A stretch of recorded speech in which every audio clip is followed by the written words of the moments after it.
From a tower so massive it'll completely dwarf the tallest building on the planet, to a huge stairway to heaven built in celebration of a Formula One legend.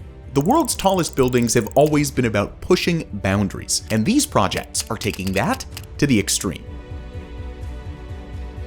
Hey, I'm your host Regis, and today we're looking at the countries currently building their tallest skyscrapers, from around 200 meters all the way up to over 1,000.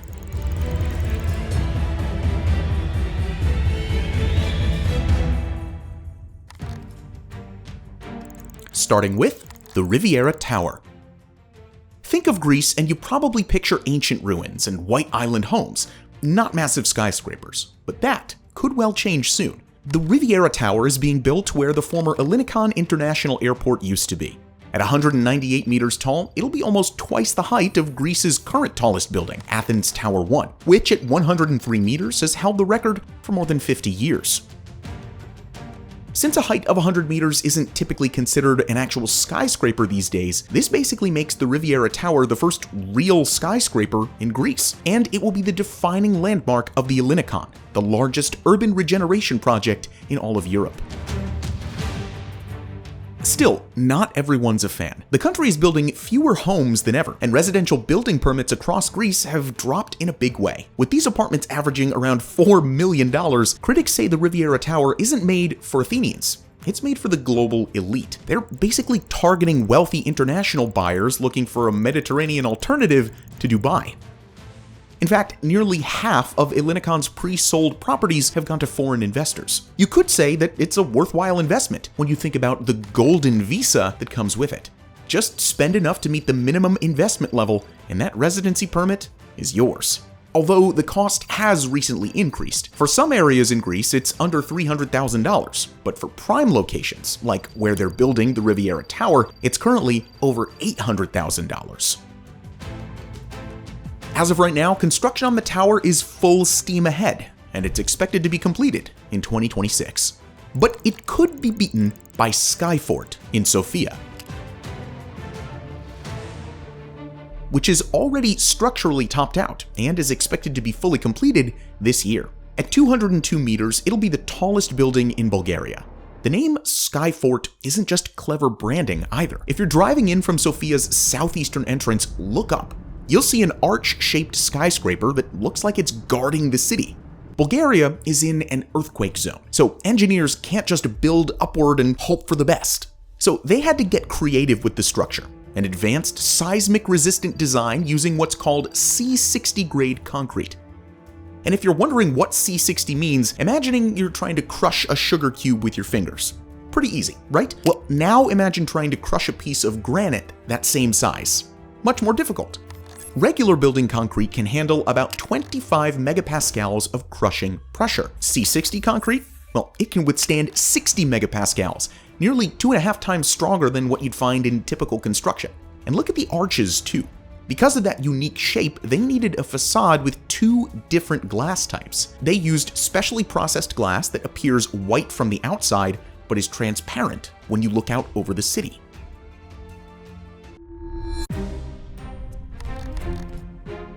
France is taking a different approach, right in Paris's La Défense district.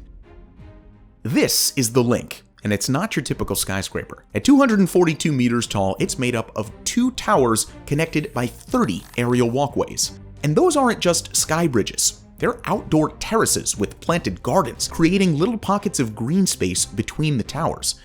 After a few years of construction, the tower's already topped out, and when it opens this year, it'll become the new headquarters of Total Energies. Structurally, it's one of the most complex things La Défense has ever seen. And we have to point out the sustainability side, which is pretty darn important with this project in particular. The building's facade includes solar panels that allow Total Energies to reduce its energy use by 50% compared to the current buildings it uses. Speaking of reaching new heights, this is the SkyTower at Pinnacle 1 Yonga. And it's quietly racing toward a record that's never even been touched in Canada before. We'll take a look at this insane skyscraper in just a second. But first, we quickly want to thank CyberGhost VPN for making this video possible in the first place. You probably already know this, but connecting to a public Wi-Fi network in a restaurant, hotel, or airport might make you fear that someone could steal your information. Honestly, that fear is pretty realistic. Your internet service provider, public Wi-Fi, or even websites that you visit can all track exactly what you do online. Well, here's the solution. CyberGhost VPN, one of the best VPN services on the market, that encrypts all your information and reroutes it through their secure servers. This way, you can hide your IP address, and no one will even know about your online activity. They have over 38 million users worldwide, and a near-perfect score on Trustpilot. CyberGhost VPN is literally one of the most recommended services on the market. You can use CyberGhost VPN on up to 7 devices at the same time, and share it with your friends and family. By simply selecting one of their over 100 virtual locations, you can also find better online deals and unblock exclusive content from platforms like Netflix, Amazon Prime, and more. And if you're still not sure, CyberGhost offers a 45-day money-back guarantee. Check them out at cyberghostvpn.com/megabuilds for 84% off and 4 months for free, and start browsing safely. Thanks again to CyberGhost VPN for sponsoring this video, and now let's take a closer look at Canada's massive new skyscraper. When Toronto officials approved a height increase in late 2023, the tower was already set to reach nearly 345 meters, right up to the CN Tower's main observation deck at 346 meters. But the developers weren't satisfied. First, they revised the plans in spring 2024, adding a little extra height without any extra floors. Then, just months later, they went further, filing to stretch the top 15 floors and convert what was meant to be mechanical space into more apartments. That move would take SkyTower up to around 352 meters. So why fight for those extra few meters? Well, in Toronto, the property market is booming, and every extra floor means more money. But there's also something symbolic about it, the chance to build a residential tower that rivals the height of Toronto's most iconic structure. Of course, the CN Tower will always dominate at 553 meters tall. But having an apartment building overtake its observation deck gives you some pretty good bragging rights, as far as we're concerned anyway. Engineers had to install dampers to counter the wind swaying the narrow structure. They also had to deal with demolishing the historic Toronto Star building and linking everything in Toronto's underground path network. As of now, SkyTower has climbed to its 71st floor, and glass walls are in place up to the 54th. And you'll see construction crews working around the clock to push it even higher. By the end of the year, it's expected to top out at 106 floors, a tower that will completely reshape Toronto's skyline, with sweeping views of the lake and the city. But we're just getting started on this list. Up next is Torch Tower. Rising from Tokyo's Marunouchi district near the central station, Japan is building a skyscraper in one of the most earthquake-prone places on the planet. At 390 meters, it'll become their tallest building when it's completed in 2028. Engineers built a braced tube system throughout the structure. Basically, it's like a flexible skeleton running through the tower, which can bend and flex during an earthquake without breaking. Torch Tower is part of a much larger plan to reinvent the Tokiwabashi district. At ground level, you'll find an enormous public plaza with gardens and a koi pond filled with colorful fish from across Japan. The plaza connects to a landscaped waterfront alongside the Nihonbashi River, creating an outdoor space that wraps around the base of the tower. Then, looking at the upper floors, you'll see they taper inward, forming the shape of a glowing torch, designed to represent the city's resilience. When you ride to the top, you'll be rewarded with a view that stretches all the way to Mount Fuji. But now we need to take a trip to the Ivory Coast. This is Torre F, and it's been over 50 years in the making. That's because at 421 meters tall, it'll become the tallest building in all of Africa, beating Egypt's iconic tower by a pretty significant margin. Torre F was first imagined back in the 1970s, but for decades, it sat untouched until construction finally kicked off in 2021. The foundation is a 3.5 meter thick concrete slab, resting on supports drilled 80 meters into the earth, almost a fifth of the tower's above ground height. To pull this off, they brought in Belgian construction firm Bezix to lead the build. It's a reminder of how much global cooperation it takes to complete a project this ambitious, especially in a region where infrastructure is still developing. But there's also some pretty heavy contrast at play here. Just last year, thousands of people in Abidjan were made homeless when the government demolished hundreds of buildings due to health concerns. The challenge with these rapidly growing cities is that the economic opportunities draw millions of people from rural areas, but the infrastructure struggles to keep up with that new demand. Still, the work is moving fast, with completion expected in 2026. Okay, let's hop across to Monterrey in Mexico. Just look at this structure in front of the Sierra Madre Mountains. It's Torre Rise. And when it's done, it'll be the tallest building in Latin America. At a planned height of 475 meters, it'll be taller than the Empire State Building, and you can certainly see that it's been inspired by New York's iconic landmark. But this project has had issues from day one. During excavation near the Santa Catarina River in 2023, workers ran into unexpected groundwater, and that brought construction to a halt while engineers worked out how to build safely in waterlogged soil. Then came an even bigger challenge, because what makes Torre Rise even more impressive isn't just the height, it's that construction continued, even as the city faced one of Mexico's worst water crises in decades. In 2022 and 2023, the city's residents faced regular water cuts, and authorities warned of the approaching day zero, the point where taps simply stopped working. This meant that Cemex, the concrete supplier, had to eliminate the use of potable water from the production process by finding alternative sources, so the tower wouldn't compete with residents for drinking water. The crisis has since eased thanks to better rainfall and conservation efforts, but the work on Torre Rise just goes to show how adaptable Latin American engineering can really be. And yet, as massive as Torre Rise is, it's still not the craziest skyscraper being built right now.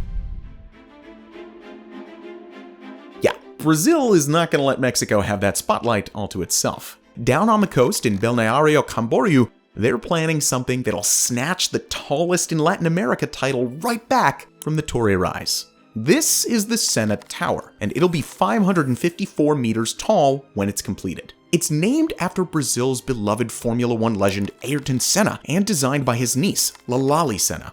So how do you turn a racing driver's legacy into a building? Well, at the base, there's a racetrack where you can feel what it's like to drive like an F1 legend. And those lights running from the base of the building all the way to the top are intentional. They're meant to symbolize Senna's journey from the track to the heavens. At 554 meters, of course, you've got the challenge of dealing with those coastal winds. Brazil's answer is the first large-scale tuned mass damper in Latin America. The engineering team has experts from 6 different countries, led by the guy who worked on the One World Trade Center. Construction starts in late 2025, and it'll take up to 10 years to finish. When it's done, it'll be the tallest residential tower anywhere on Earth. Not bad for a tribute to a race car driver, right? Now let's head over to America, where a huge skyscraper might rise up in the last place you'd expect. Not New York, not Chicago, but Oklahoma City? Yeah, that's right. This is the Legends Tower, set to hit 581 meters tall, making it the tallest building in the United States. And that height has been chosen for a reason. 581 meters is 1,907 feet, which matches the year Oklahoma became a state. Here's the thing though, Oklahoma City isn't even in the top 10 most populated US cities. It's number 19 with just over 700,000 people. So why build one of the world's tallest towers here?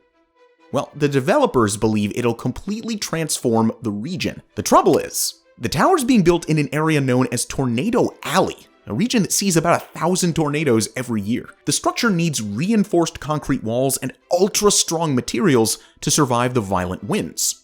And then there's the air traffic problem. Legends Tower sits near busy flight paths, and as of late 2024, the FAA still hadn't given full approval. And until they do, construction can't begin.